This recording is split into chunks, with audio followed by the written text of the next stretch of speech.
else joins in, they can join in as we go along. Okie doke. Okay, so welcome everyone, good afternoon and welcome to the session on cow with calf dairying. My name's Holly Ferguson. I'm a precision dairying scientist at SRUC, Scotland's Rural College based in Dumfries. I'm just going to give a sort of brief overview of the session, a wee bit of a background to one of the projects we're doing on cow with calf, and a brief introduction of some of the speakers. So why are we interested in cow with calf dairying? As I'm sure you're well aware, standard practice on dairying farms usually involves separating cow and calf within 24 hours, generally within the first 4 hours of birth. But consumers are becoming increasingly concerned about this practice globally as they become more aware of how their food is produced. We've shown there are welfare benefits with calves that have been kept with their dams. And most importantly, and most pertinently in the UK at the moment, there are a lot of increasing consumer and industry demands around concerns around dairy bred bull calves and their fate. So the interest that we had in cow with calf led to a RIS group being set up, which is a Rural Innovation Support Service group, and it led to the creation of the project that we're working on at the moment called Keeping Cow with Calf. It's about bringing innovation to Scottish dairying. So the project's a KTIF, a Knowledge Transfer and Innovation Fund funded project, partly funded by the Scottish Government and the European Union. So as part of this project, we're working with David and Wilma Finlay at Rainton Farm to establish evidence-based information on cow with calf dairying systems, including how these systems perform in terms of human, animal, environmental and financial health, looking at the economic analysis of how the system performs at the farm level, focusing on things like calf growth, cow longevity and such, looking at business models and marketing channels, seeing which is available for cow with calf dairy products, what's the best route to go down, and creating a prospectus for those looking to follow the system, including pitfalls to note, information about finances, animal health considerations, and more. You can find out a wee bit more about this project on our website, which is keepingcowwithcalf.com. This has been a very sort of quick whirlwind tour of part of the project that we're working on. One of the farmers is going to be speaking to you today. So just to give you a brief overview of the session, we're going to be hearing from David Finlay from the Ethical Dairy and Gatehouse of Fleet. So David and his wife Wilma run a commercial cow with calf dairy, producing cheese and luxury ice cream from their milk. We'll be hearing from Gordon Whiteford from Lower Mill of Tynet Farm and the Fochabers Crown Estate. Gordon runs a micro dairy and a free range egg business where milk's direct sold through vending machines. We'll be hearing from Professor Sigrid Agnes, a professor in the management of dairy cows at the Swedish University of Agricultural Sciences, or SLU, who's involved in the creation and running of the SLU cow with calf farm. We'll be hearing from Dr. Orla Shortall, a social scientist at the James Hutton Institute in Aberdeen. Some of Orla's research interests include looking at farmer decision making and understanding the processes of change within agricultural systems. And then after that, we're going to have some questions and discussions. So throughout the talks, if you've got any questions or any discussion points you'd like to bring up, if you just put them into the chat, we'll be able to bring them up at the end. We'll collate them and pull them together and go from there. So I'll just get ready and pass on to David, our first speaker. David, if you'd like to unmute. Okay, hi everybody. Right, David Finlay from Rainton Farm, Southwest Scotland, Castle Douglas. We are the home of Cream Galloway and our brand for the cow with calf products, the Ethical Dairy. Right, the background to our journey was we were conventional farmers until 1997, chasing the white stuff, milk and profit, and we're finding it increasingly difficult because we were between a rock and a hard place. The rock being the supply industry, who were seemed to have control over the prices and charged whatever they could. And the hard place was our customers, basically the supermarkets, who were paying as little as they could. So we thought, no, this is not a good place to be. So we looked at the alternatives and went down the ecological farming route through organic farming.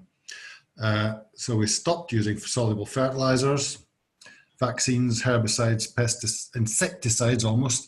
We still use a little bit of treatment for blowfly, and we are now on antibiotic-free dairy herd transition. Then we let the calves stay with their mothers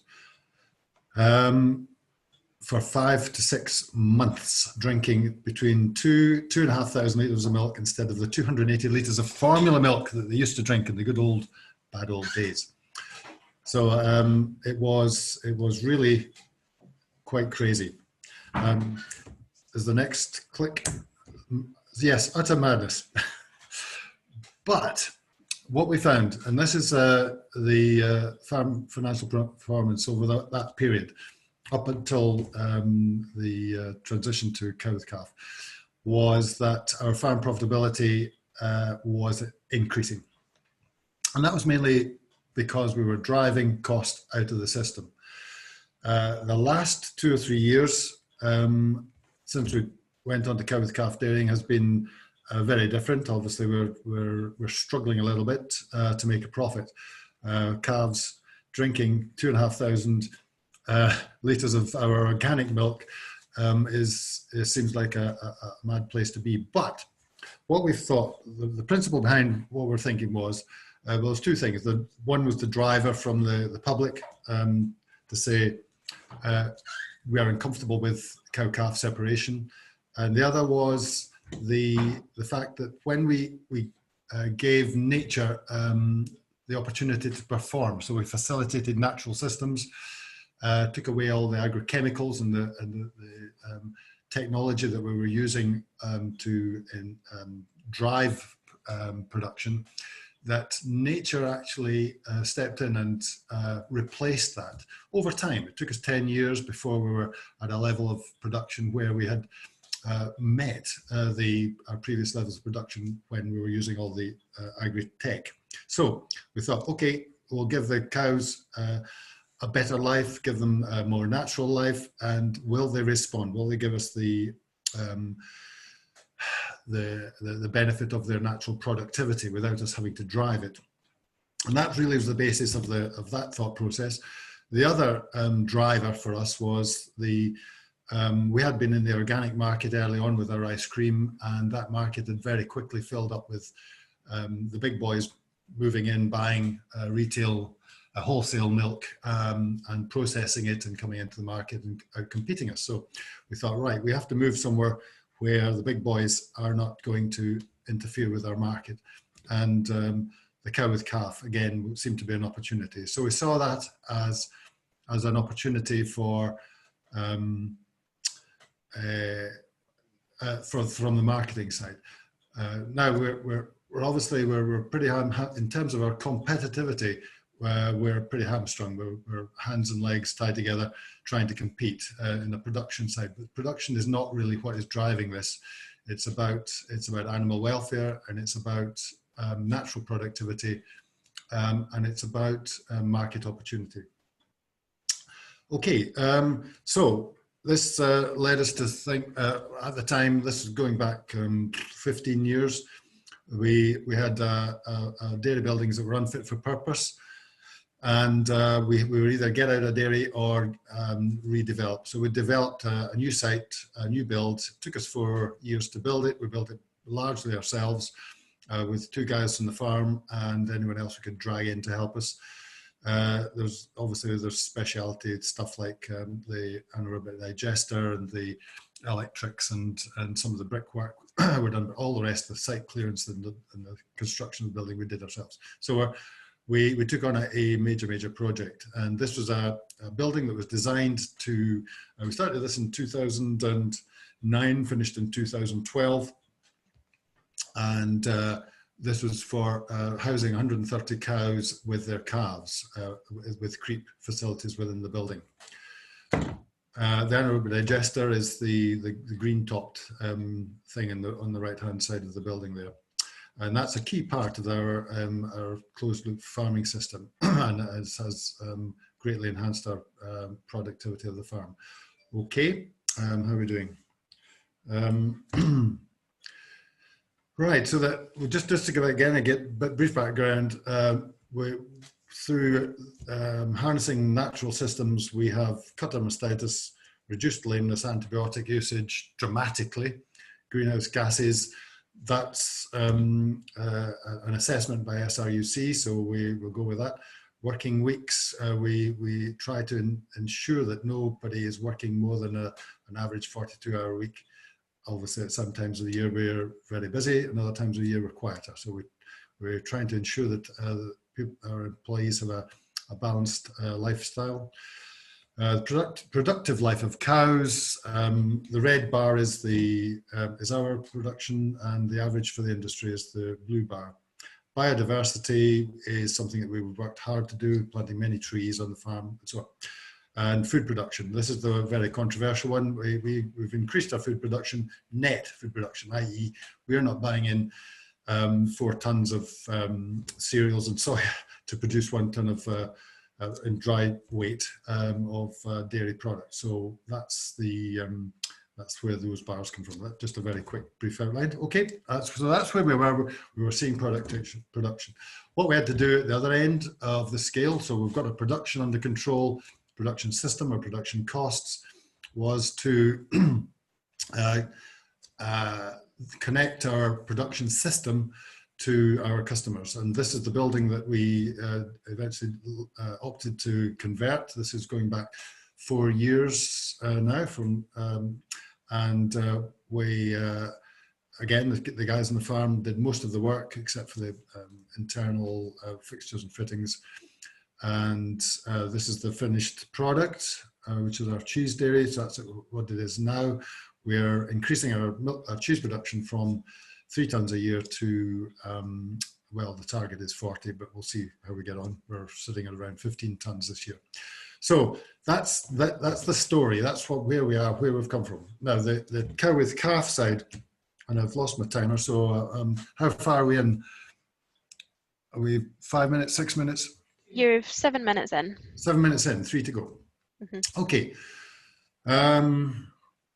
Okay, that's a very brief outline of the market, how we developed the market, bottom-up growth, crowdfunding, sales online, connecting us with our customers throughout the UK, majority of whom lie within the M25, and vast majority are female.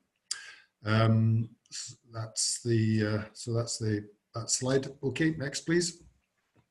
Right, so that's the end of that.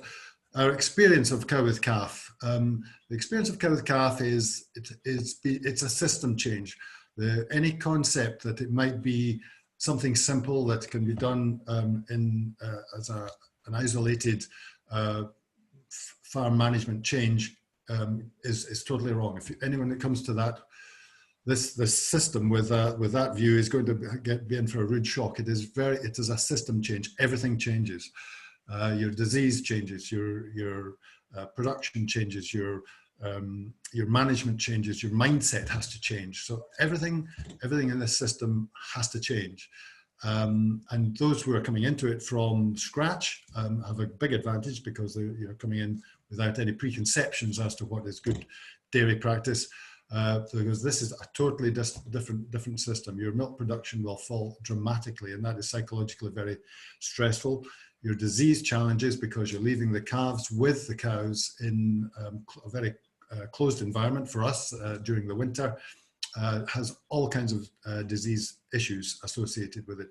These are all issues that can be addressed and can be fixed, but it has to be management changes that go hand in hand with these. Then you've got the situation of transitioning calves from birth through the early growing stages and through to separation. And at each stage, these transitions have to be managed very carefully so that the growth is not interfered with. Otherwise, the investment that we've made in our calves is compromised. So these are all detailed issues which can be addressed. We can talk about later in the question and answer sessions.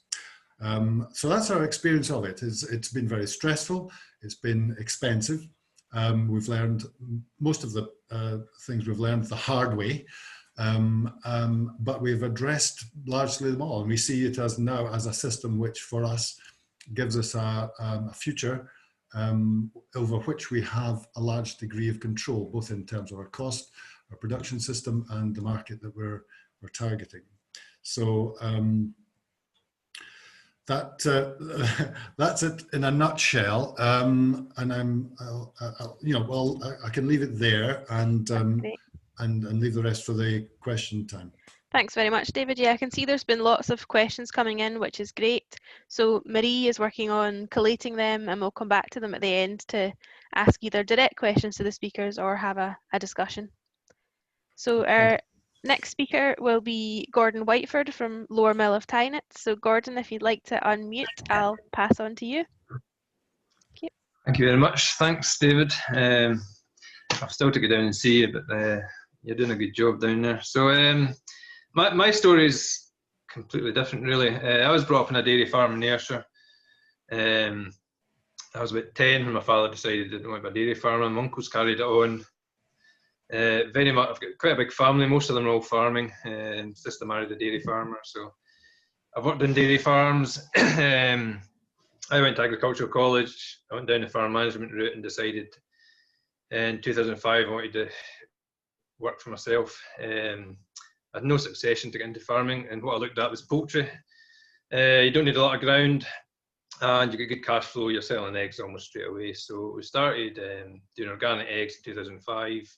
Just rented a 3-hectare field, and there's been challenges. Obviously, went through a recession. Organic egg sales got hammered, but we battled on through it. And then 2012, a Crown Estate tenancy came up at Fochabers. It was 40 miles away from where we were, so we relocated. It took us a few years to totally. Actually, only last year I was fully relocated. So we had hens in 2 places at one point.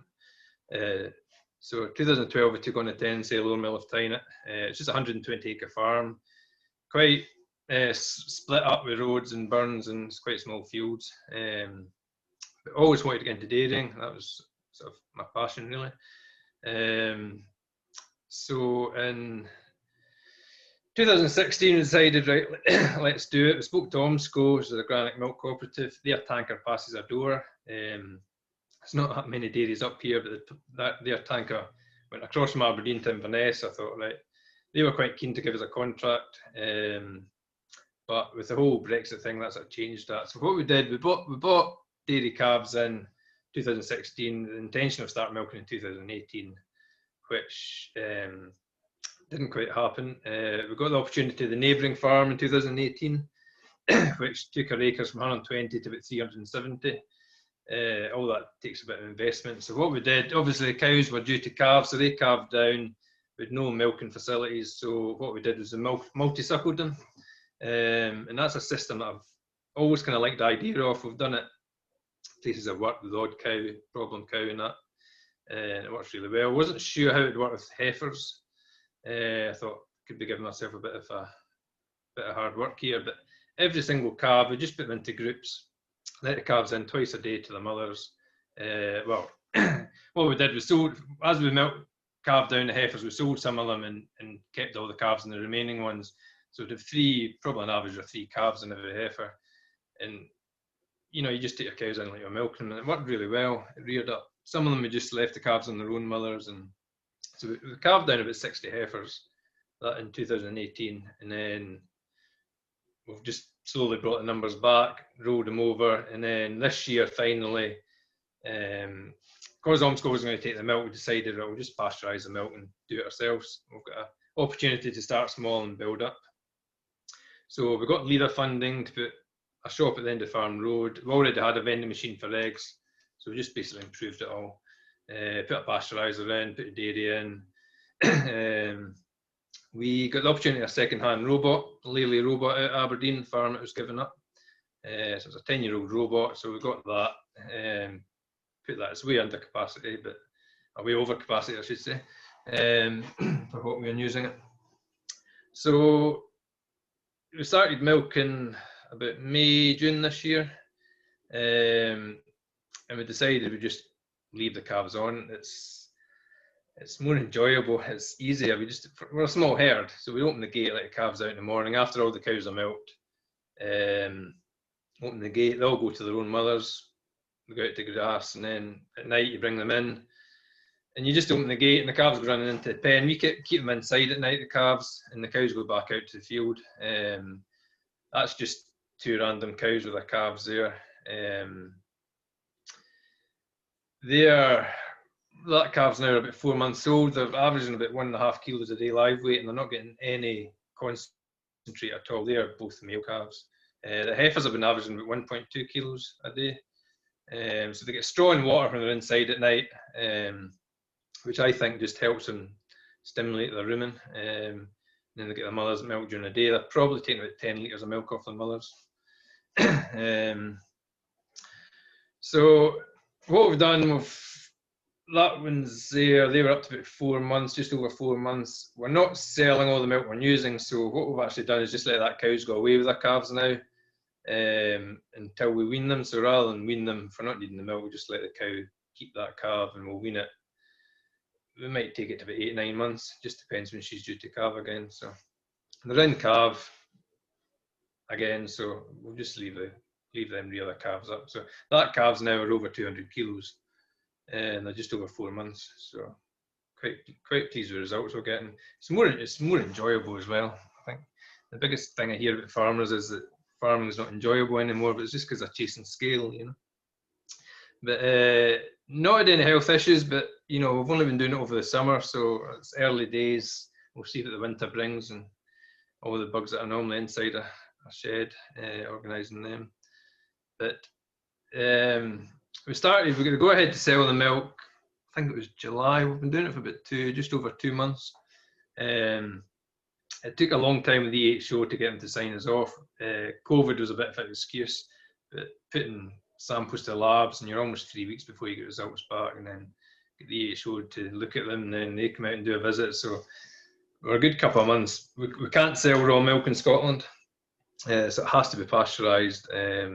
And there's no other dairies really in Murrayshire, so the EHO was really kind of working blind a little bit. So, what else will I talk about? We're running about. So that's the calves inside at night. And one thing I do find is that calves are really content in the morning before you let them out. You know, normally you go and feed your calves and they're bawling looking for milk. They're not bawling, you know.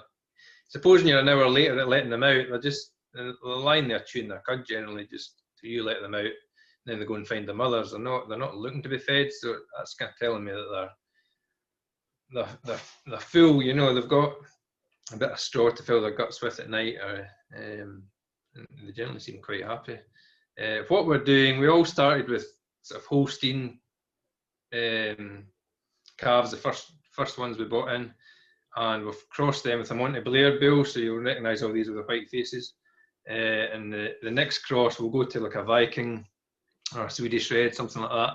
And then we'll probably go back to the Holstein. It's kind of what they call the Pro Cross.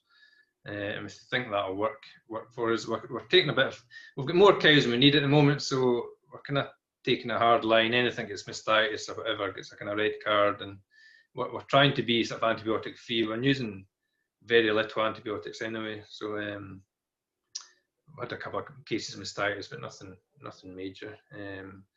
So we're hoping to just breed a better cow. You know, I'm quite, you know, some of these are heifers, so they'll be milking a couple of years' time, which I'm quite excited about, and that'll be our first sort of own breeding coming through. So I think I've more or less kind of covered everything. What's the time going? Oh, that's a little fella. So that's Alexander. He was born to the minute that my first dairy calves arrived back at the farm. He was born at 10 to 2 in the morning, and the lorry driver told me he'd be there at 2. So the pen was left for him. and we just had another boy strewing this year. He's 6 months today, actually. So that's our milk bottles. And we sell the milk through a vending machine at the end of the road. It's we just put a video of the bottle filling up on Facebook, and it had something like 200 shares within about 24 hours. It just kind of went a wee bit viral. So quite popular. The sales are quite steady. Every day is pretty much the same litres going out. We supply an ice cream parlour in the local village. She takes our milk for the ice cream. We're doing 1 or 2 cafes, but we don't really want to go down the road of delivering milk if we can help it. We do an egg run to Inverness twice a week and Aberdeen once a week. So, but delivering milk's a whole different ball game. I don't really want to go too far into that. So we're at micro dairy, and that's what we're kind of intending, staying small. Dairies have all went out in the northeast. There's almost a sale every week just now. Aberdeen giving up because Mueller's pulled out of Aberdeenshire. So there's 1 or 2 Graham's dairies, but more or less all the dairies that are left are going to be processing their own milk. So the place to produce milk is down where David is, or in the southwest, where 3 times the rainfall to what we get. So we're quite sandy soil. So, but the whole ethics of the farm is we've also got a lot of hens as well. So we're trying to be self-sufficient. So we do feed a little bit of concentrate to the cows, but it's what we've grown on the farm. So we intercrop. So this year we grew peas, barley and oats, and we combined that. We then milled it and popcorned it, and that's basically what's given us a 12% protein blend.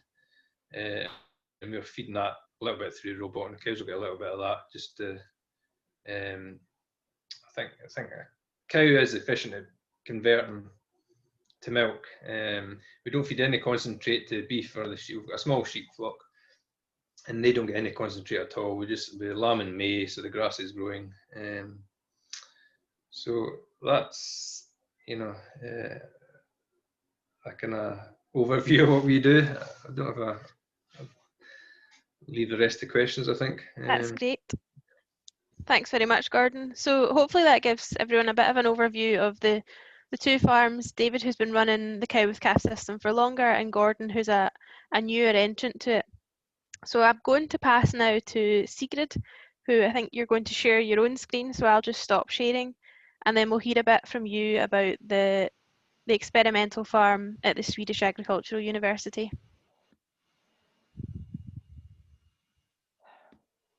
Yes. Sorry.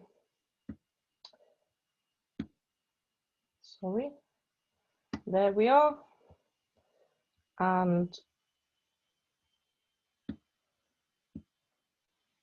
I hope I'm up and running now. We can't see your screen yet. I can't. I don't know whether other people. Okay.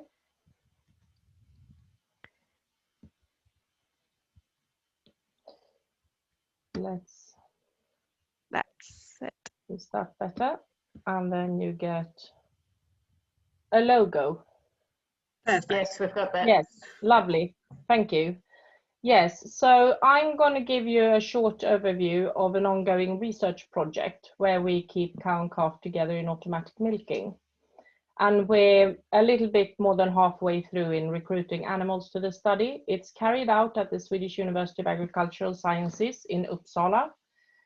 And we're a large team working on it. You have some names there. I especially want to highlight a veterinarian called Hannah Eriksson, who's doing most of the practical work. So I hope you'll see much more of her in the future. She's in the barn right now. The aim of our study is to evaluate long-term effects on sustainability, including farm economy and animal welfare, and also to demonstrate potential benefits with cow and calf care in a quarter-level milking system. So these cows are milked by a Delaval voluntary milking system.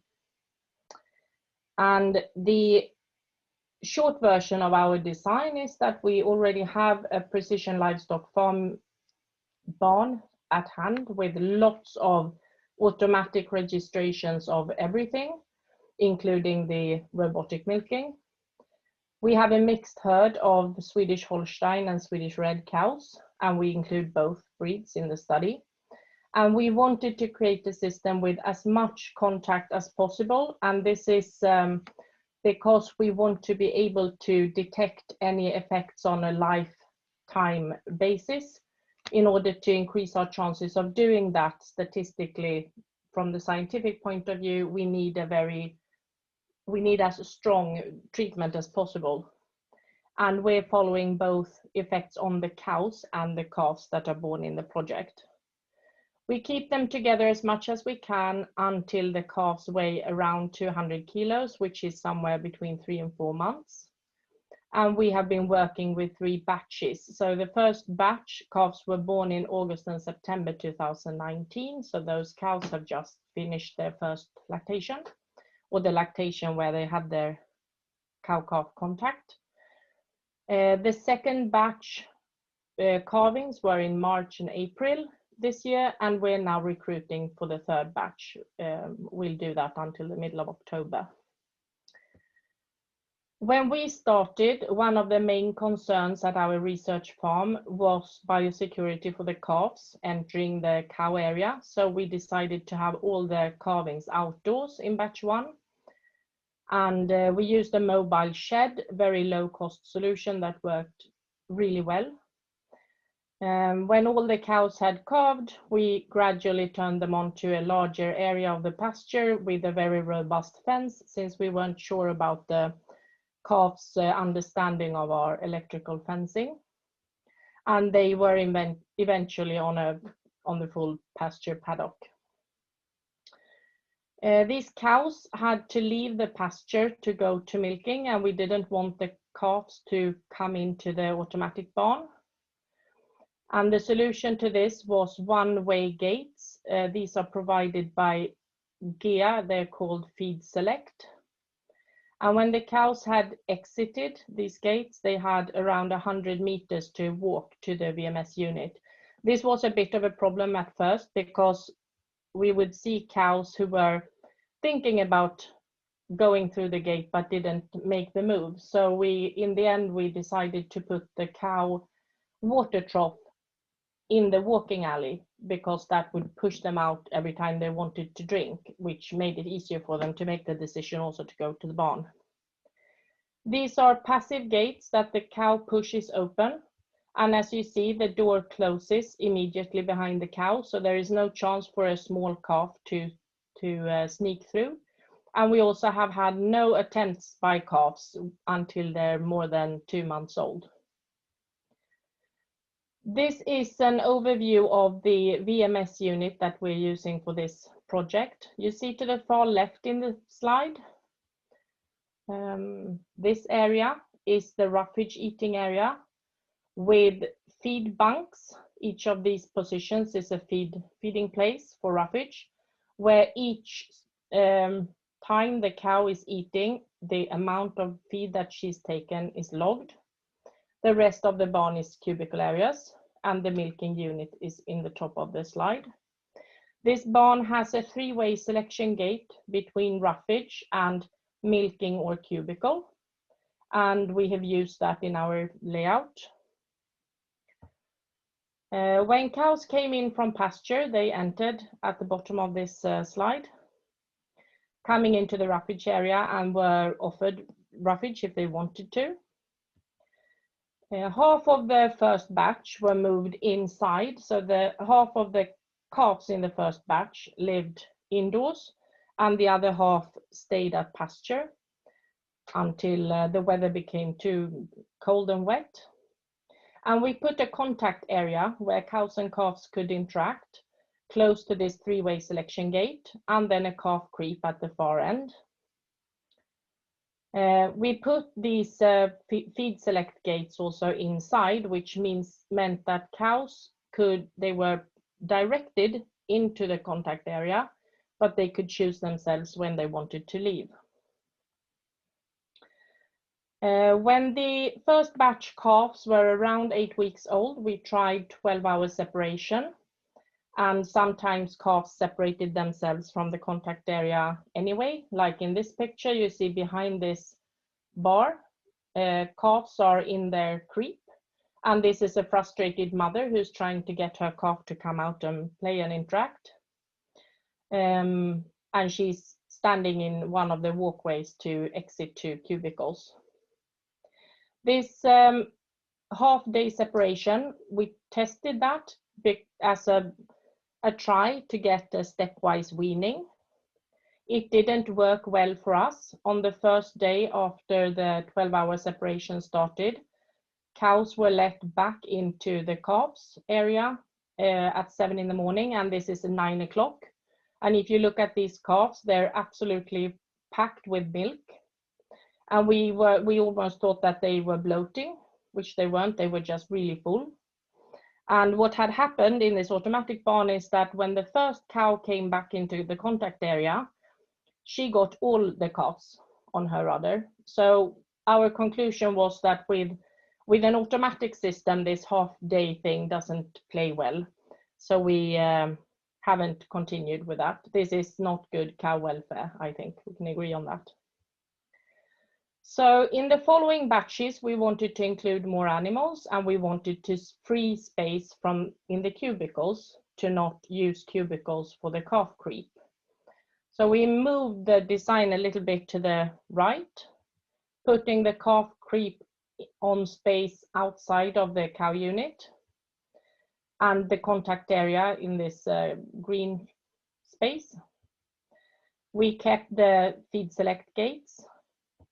And in batch 3, we extended the calf creep a little bit, so they have an area at the far right in the picture where calves, it's like a dead end in the calf creep where they don't have direct contact with cows.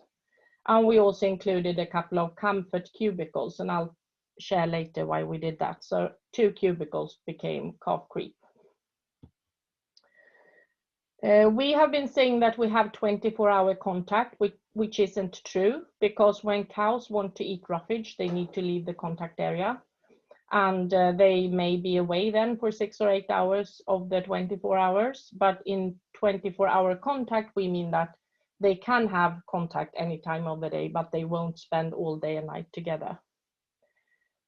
Our first impression of the system is that the cow traffic and daily management of the animals works. It works really well. We haven't had problems with health or work safety. Our staff says that it works well as long as you have time, patience, and clear routines for the animals. And one of the routines we have had is to never push a cow away from her calf. We try to motivate her to go if we need her to leave the calf area. This is a picture of the calf contact area the way it's laid out now. See a mix of cows and calves in the cubicles. This is the calf creep, and the calves have access to roughage. They show early interest, and we see rumination from 10 days of age. They also have an automatic concentrate feeder, giving us nice data on the cow's feed intake. We like the position of the calf creep being in front of the cubicles because it gives the calves very easy access to the dams. Calves seem to prefer to be lying down on cubicles instead of in the calf creep. That's why we have tried to slightly rearrange the calf creep. This was also a concern to begin with. People thought that we would have a lot of damages on the calves, but as you will see with this calf, it is aware of the scrape coming, and even if it's looking at me filming, it still can manage to move away from the scrape. And we've even seen calves surfing on the scrape, standing on the scrape as it moves in the barn. The access from the front of the cubicle row seems to be very useful for the young calves in interacting with the mother even when mom is lying down. We see a lot of this during the first couple of weeks of age. We also see that when mothers want to sleep, calves can still access for some cuddles. And of course, we didn't see any of this with the previous creep design.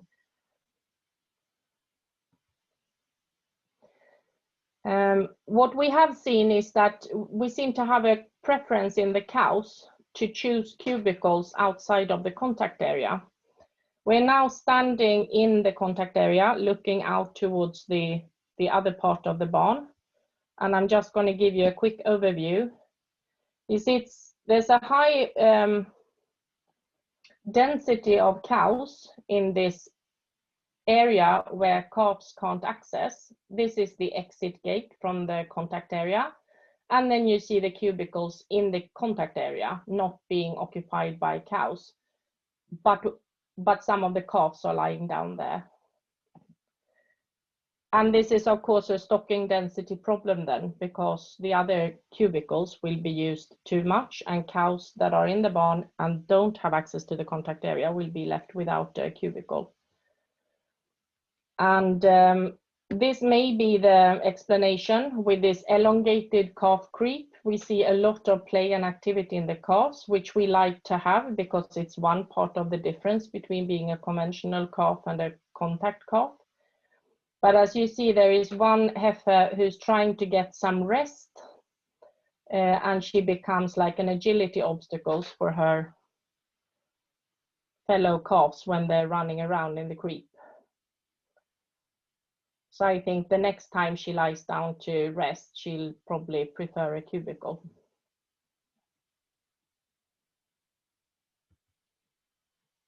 Now with the new design of the calf creep, this is the area we added, which is like an extra space where we also put the roughage. This has become really popular so far with the calves to lie down and rest there, so we may have cracked it. We have also had them on pasture. I want to show you this because this is one of the questions I get. Don't we ever let them out? And yes, we do. They've been on pasture. So this is the outdoor contact area from this summer of batch 2. And in batch 2, they were on pasture at the time of weaning. So we tried nose flap weaning, which seemed to work well, although it doesn't go down well with people who are very concerned about the animal welfare. Calves were frustrated on the day that we put the flaps on. Cows were frustrated 2 weeks later when we separated them with a fence line separation. So they tried to push through, but the calves didn't show much interest in the cows at this point.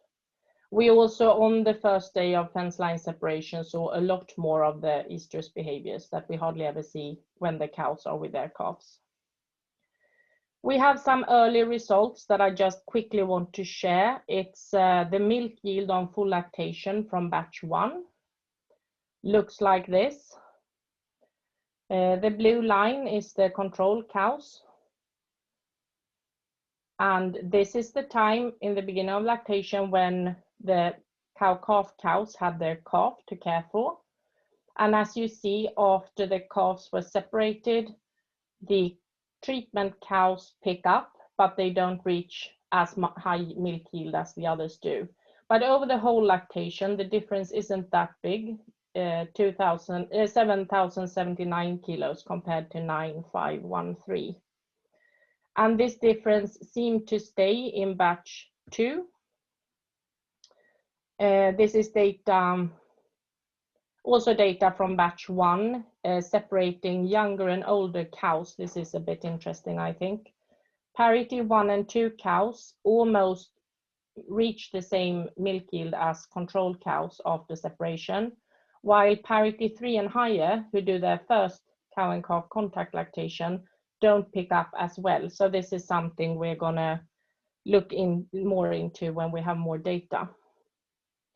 In batch 1, during the time together, the average weight gain in calves was 1.3 kilo per day, and the controls grew 0.9 kilo per day. And that also seems to show the same in the following batches.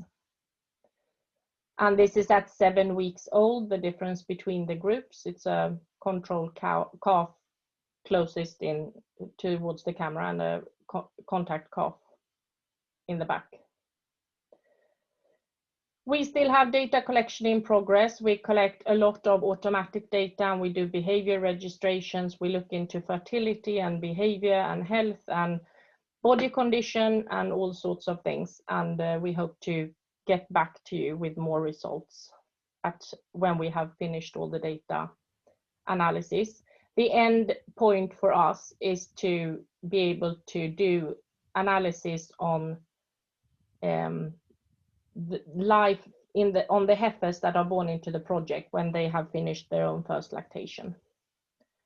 And we have funding from a Swedish research council called FORMAS and a private foundation called the Seidlitz MP-bolagen. I also want to thank Finlay's farm, David and Wilma, for helping us out when we set things up. And the barn staff at our own barn have been really positive about the whole project. That's great. Thanks very much, Sigrid. So I'll just start sharing my screen again. Again, I can see some more questions coming through for Sigrid, so we'll come back to these at the discussion at the end. I will just start sharing my screen. And I'll pass on to Orla Shortall, who's going to discuss some of the results from the KTIF Cow with Calf project that I mentioned very briefly earlier. Orla, if you'd like to unmute, I'll hand over to you.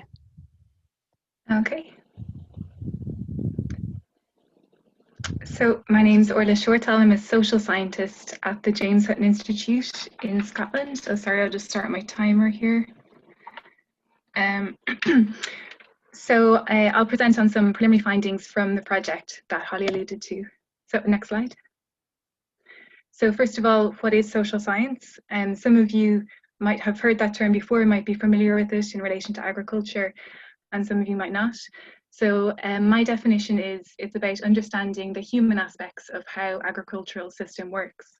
So that can be either understanding individual decision making in terms of farmers and stakeholder decision making.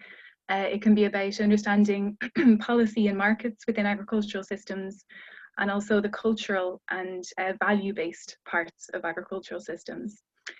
So the methods we use include interviews, which involves sitting down with farmers, people in the industry, asking them about a particular topic, transcribing and recording, and then analysing it thematically. We do surveys, which I'm sure you're familiar with, focus groups, participant observation, which means maybe spending some time on a farm, or learning about it that way. So next slide. So here I'm presenting from 5 qualitative interviews with 6 farmers operating the cow with calf system. So qualitative means that you're interested in, so it's what we call purposive sampling. So quantitative surveys, you're looking for large numbers of respondents and you analyse them using statistics. Whereas qualitative, it's about you target particular people. So within the UK, there are very few farmers operating a cow with calf system. So there was a limited pool to ask about. So these are the experts within this system. So it's looking at their experiences of operating it and what they want to pass on to other farmers. So next slide, yeah. So I always like to include some theory whenever I present research.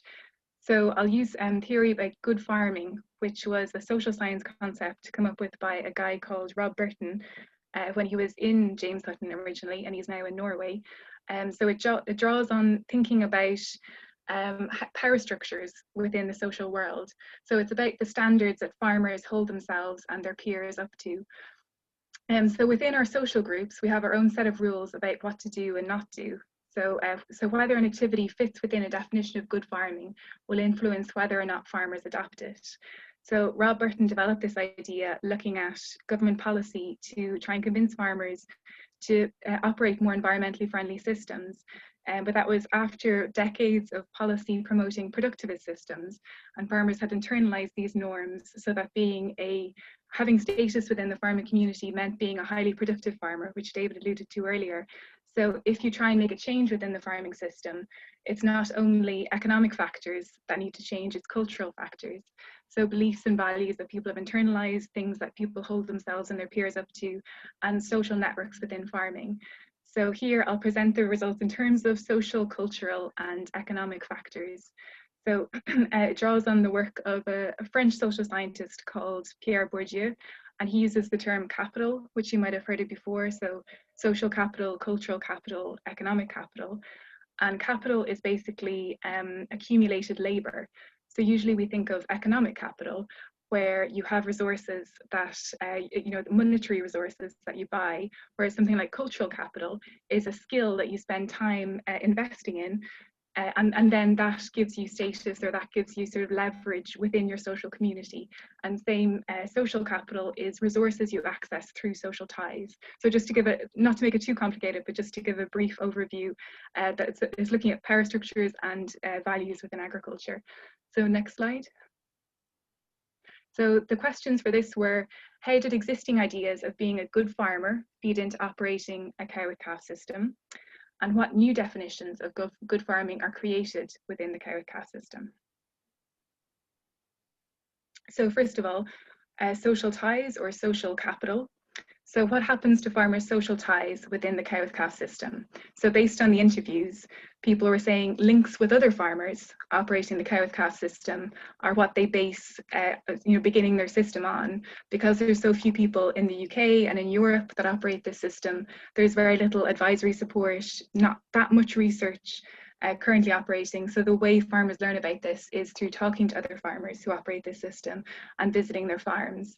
And this is part of what the project is looking to develop as well, to create a network of more people who are interested and facilitating communication between farmers. So links with consumers went up as well. Because there's no formal supply chains in the UK, you can't sell to a processor or a supermarket that sell cow with calf dairy produce. You have to sell directly to the consumer. So the links were increased with consumer. Different relationship with the animals. So we heard there from David and Gordon about that. This is a quote from one of the farmers. It's interesting how our relationship with the cows is evolving from one of their animals and we are humans. And that's where there's a wall to one where we're all working together and we're part of this team and they have needs and they have concerns and they have emotions. So this was something that came up in all the interviews, that it went from, it involved more compromise and more working together. So the relationship between how the farmers saw the animals and the relationship between them changed in developing the system. So here I have sort of challenges. I have a down arrow for animal health and welfare, but we also heard in the presentation, so we heard about the advantages and disadvantages for health and welfare in terms of if there can be really positive welfare outcomes, and then there's also things farmers wanted to learn more about in terms of how do you go about weaning to minimise welfare problems and how do you maximise health outcomes within the system. So next slide. So what's called cultural capital, kind of your skills, your status within the farming community. There's research saying that farmers judge each other on the look of their animals. So if you go to a market, farmers will look at how healthy and well the animals appear at the market. So everyone said that the calves look really, really well. So farmers and vets come onto their farm and complimented the calves. So it's not life-changing, but it was something that kind of made sense within the farming community. So people talked about a reputational risk among farmers because it's a new system and it's controversial in some respects because conventional farmers can see it as questioning existing practices and listening to consumer demand for a change within the dairy system, which is potentially challenging if conventional farmers and conventional industry stakeholders would prefer to keep the system as it is and prefer to keep the sector as it is. So the reputational risk sort of varied depending on if people were new to the area. Some people said they just got amusement and curiosity from other farmers, or there can be sort of some backlash against it because it's a new system as well. And people talked about, in terms of cultural capital, a huge amount of support from consumers because there was so much demand for this that wasn't being tapped into. So next slide. So economic changes or economic capital, we saw there about the facilities, the calf creep areas, all these different facilities that happen on farm. Also time to train themselves, the staff and the animals. So one farmer said, you just have to have that patience. It's not going to work overnight, and the first year it might be quite difficult, and the second year it might not be a lot better, but it will come. So here you see the idea that the farmers operating at the moment are pioneers. So it's very much, they're very much at the forefront. So there's a lot of experimentation and effort, as we heard earlier as well, and time that goes into developing this. So direct sales rather than feeding into existing supply chains. So again, there was a requirement for time to put into marketing, developing infrastructure, but people felt there was definitely a market for it. So it gives us something totally unique to offer people, and we have people who only want to buy our milk because of it. So next slide. So the conclusions then from that, it involves not only changes to working practices and infrastructure, but a cultural shift in terms of a different relationship with animals, staff on the farm, other farmers and consumers. Currently, there is minimum infrastructure around research in the UK, supply chains, networks, advisory support. So that was one of the motivations behind this project, to try and help develop that and build on the work the pioneers in the sector have done to make it easier for the next lot of farmers to adopt this system and pass on that knowledge that's been accrued. And the overall conclusion from people was that it's difficult. You know, there's a lot of experimentation, how it works with your system, but they find it really interesting and rewarding, as we've heard there from the previous talks. And we have a survey out at the moment as well, which I'll share in the chat. So it's, if you're interested in operating the system, it's just asking, why are you interested? What would help you adopt it? And what are the current barriers? So I'll post that in the chat if you want to fill that in. Brilliant, thanks very much, Orla. So I'll stop sharing at the moment and come back in and have a look at the chat. I think Marie's been keeping an eye on it. So Marie, I don't know if you've collated some of the questions and would like to ask some questions to some of the speakers and get a discussion going. Yes, yeah, no, thanks Holly, and thank you very much to all the speakers. That was really interesting. So I've been keeping, some of the specifics have been answered on the chat, but just to pick up a few things. One of the questions was about funding. maybe David and Gordon can answer this. Did you get any external funding or grants for buildings, and where did you get it from if you did? David, you're on mute, so you have to unmute it. Okay, sorry, I'll kick off first, Gordon. You can have a think about it. Yeah, we got grants, but these were grants that were available for no matter what any development. So it was rural development grants that were there for both the cow barn and for the cheese dairy, and they worked out probably around about 1/3 of the gross cost. We are tenant farmers here, so the banks weren't just too enthused by in fact, we didn't really tell them about the cow with calf idea because we thought they'd scare them off altogether.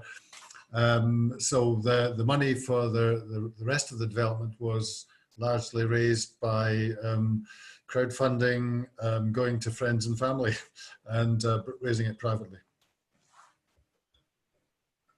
Thank you. What about Gordon? Did you have any help, or you did it off your own back? Yeah, I mean, I started my farming career with about 5,000 in the bank, and that was about it. But we've had a few grants, rural development grants, for bits and pieces over the years. My farming, I had no single farm payment for a long time, not until the last sort of 2 or 3 years really.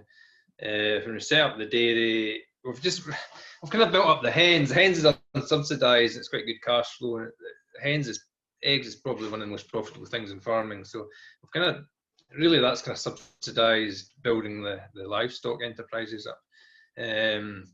We put in an underground slurry tank. We got sort of £25,000 towards that. That was a kind of new entrant grant. And we got leader funding for the shop at the end of the road, the pasteuriser, the milk vending machine. That was about 72% we got, which we're still waiting for some of it to come in. But, I think the total project cost was about 90,000, so we got 72% of that. So you know, that's, you know, the robot and all the infrastructure we've done to the shed. We had the shed there anyway. We rearranged it, and just if I sent a feed pass, we ripped that out and just rearranged the shed. that was all sort of off our own back, really. Okay. And then as we started the calves and reared them up, we've been selling the calves and offspring off of them, so I've had a bit of money generation off the cattle to sort of help the thing as well. You know. Thank you. Just looking through the chat, I think there was a question about antibiotics, and the Finlays do use a little bit, as shown in the graph. The greenhouse gases, I think, was probably calculated through SAUC, wasn't it? AgriCalc, yeah. So we can share a link for that. There's been some questions about the robot, both why, maybe you can start, Gordon, why use a robot, and also, are you still multi-suckling, or is that just at the beginning? I suppose there was a little bit of confusion. I couldn't quite get that either. The multi-suckling we did because we bought the calves to rear up, because we had the land and the straw and everything on the farm. I thought the cheapest way to build a dairy herd was to rear the calves up. That coincided when the dairy industry the milk price was pretty poor, so we bought calves in relatively cheaply. So they started calving in 2018 with no milking facilities. So what we did, we sold some of the heifers and multi-suckled the calves on the remaining ones. And so we've just rolled that cows over. So we started with about 60 odd, and we're down to about 40, or just under 40 now. There's 1 or 2 beef cows there as well. So are you still doing that, or is each cow got its own calf? Not really. We basically just each cow's got its own calf. There's a bit of flexibility. There's a couple of calves we had to hand rear there. One of them it came backwards, and its ligaments were pointing the wrong way, so it was about 2 or 3 weeks before it would stand. So we had to bucket feed it. And then there's another calf. It was just a big lazy calf. Its mother basically just ignored it and let it be. So we bucket reared that. That 2 calves have now been put onto another cow.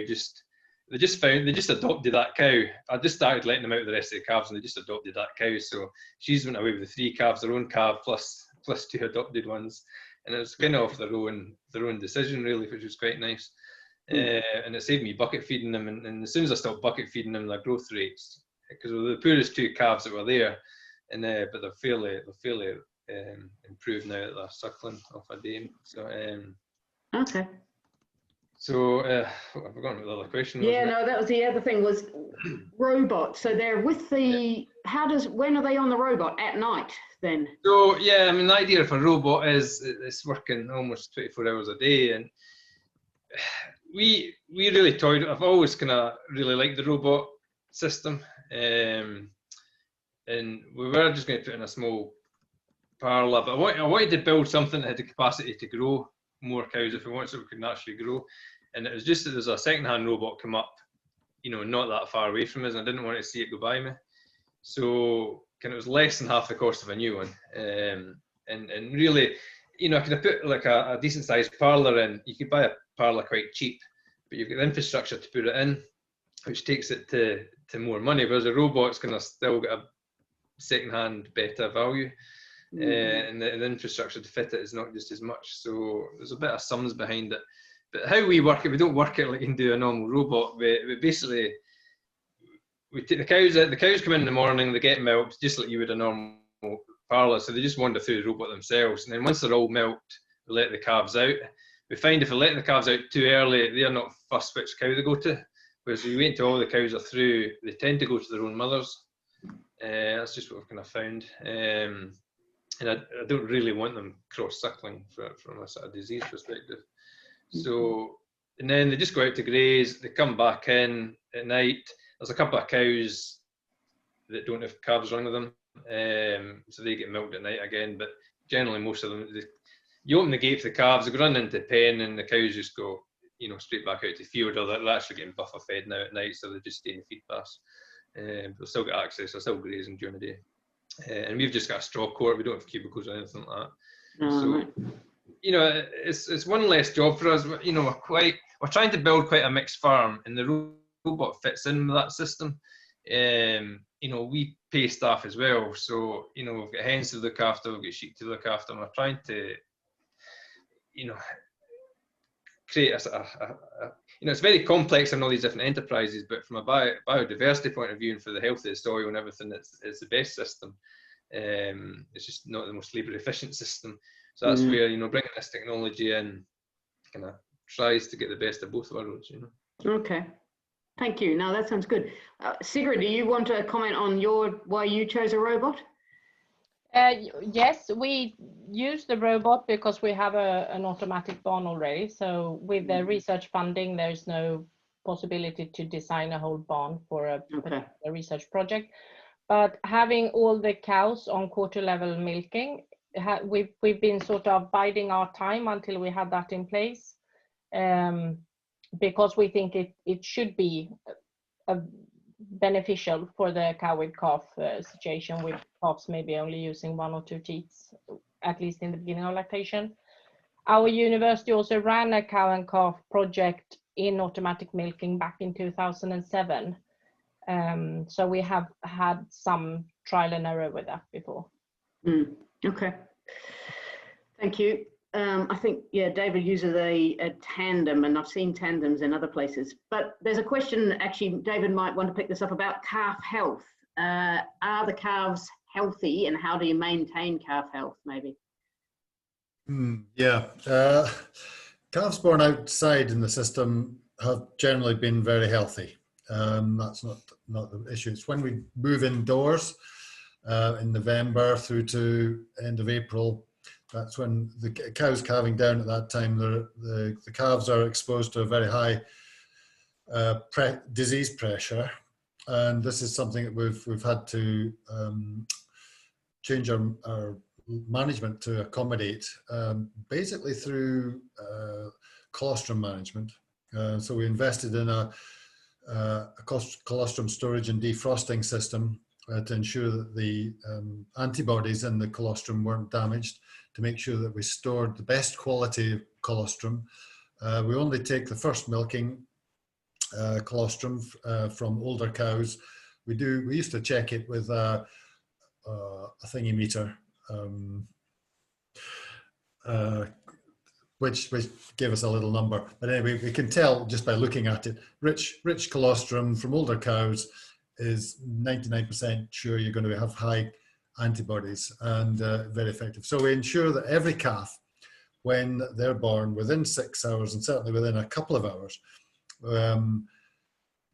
gets a full suckling. So we train them to suckle the cow if there's any issues, because that can be a problem if you have a tallish calf and a low slung udder. And then we top that up absolutely 100% with 2.5 to 3 litres of stored and carefully defrosted colostrum.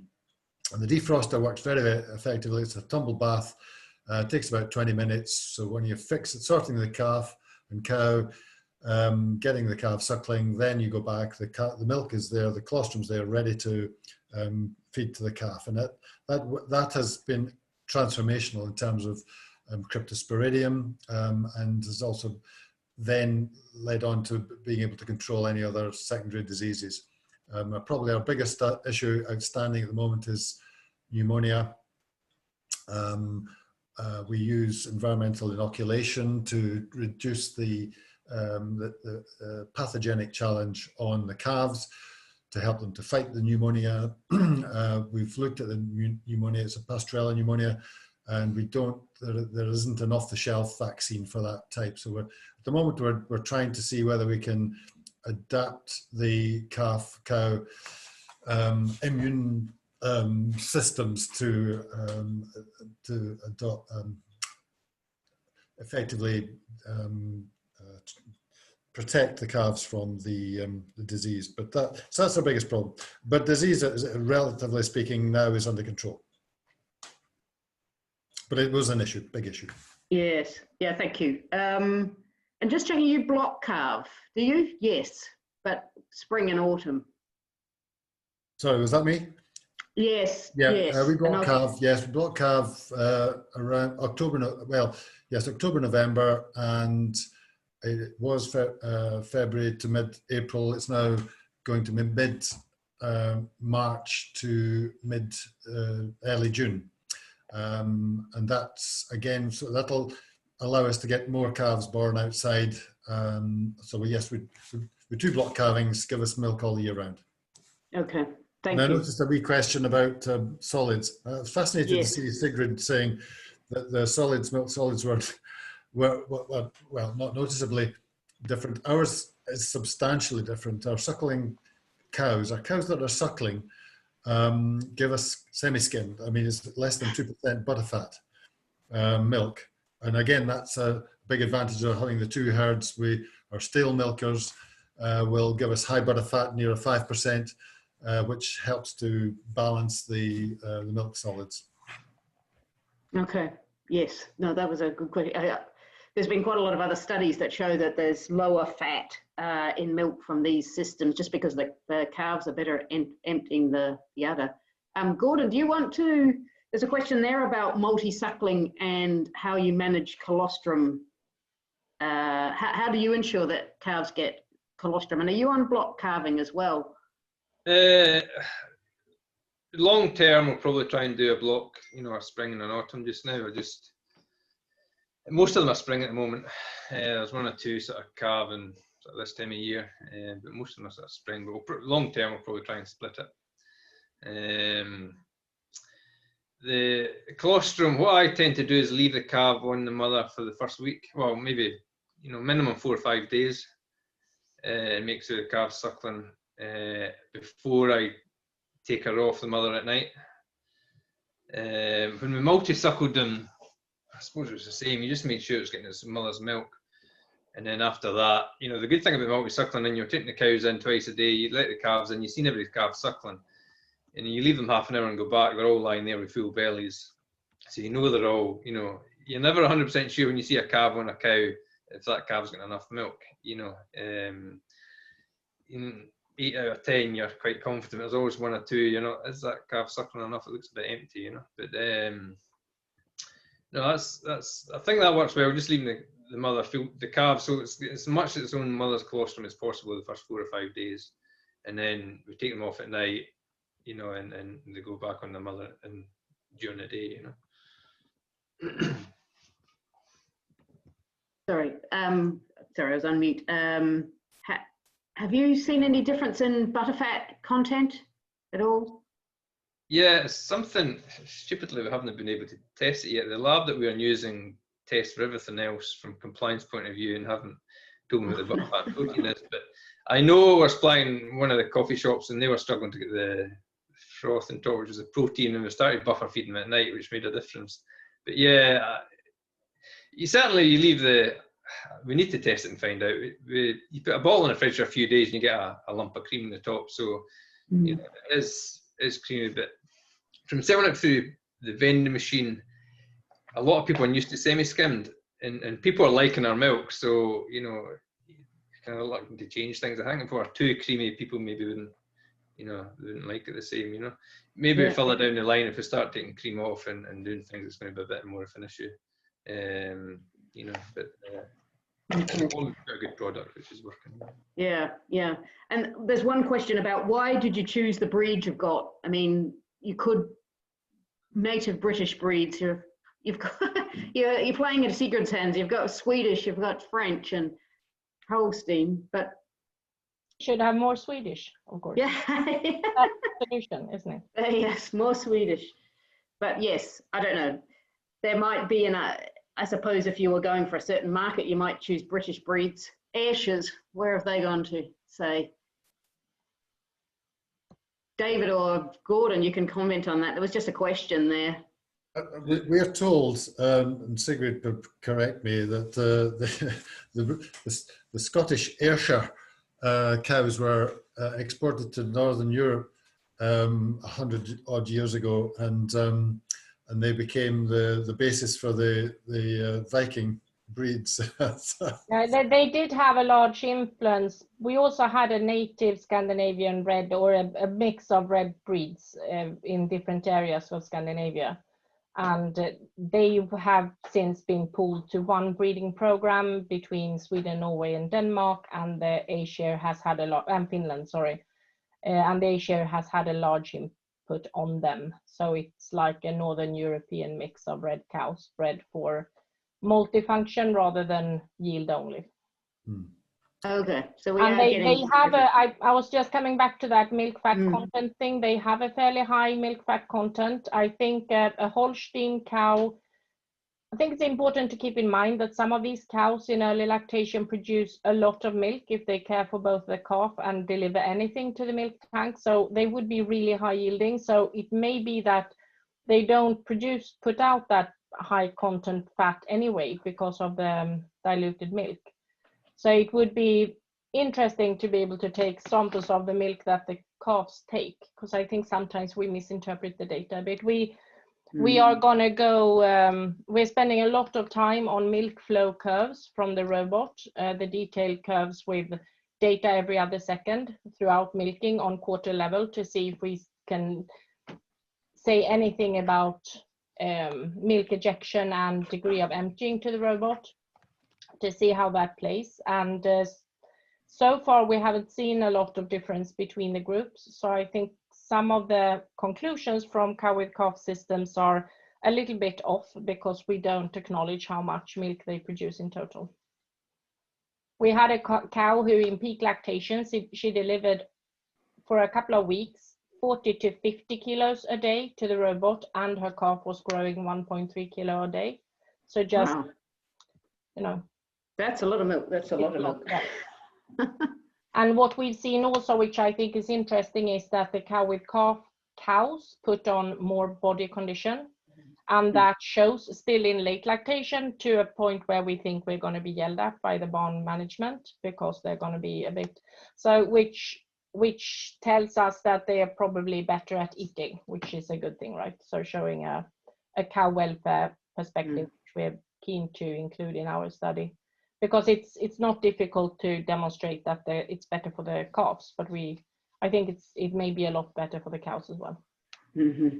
Yes, thank you. I think, yes, so I'm going to pass over to Holly now. There's some questions about the consumers and who's buying the milk, whether we have any idea about the kind of geographical or gender bias of our consumers for these milk. I don't know, Holly, did you want to say something? But maybe David Gordon might have some ideas too.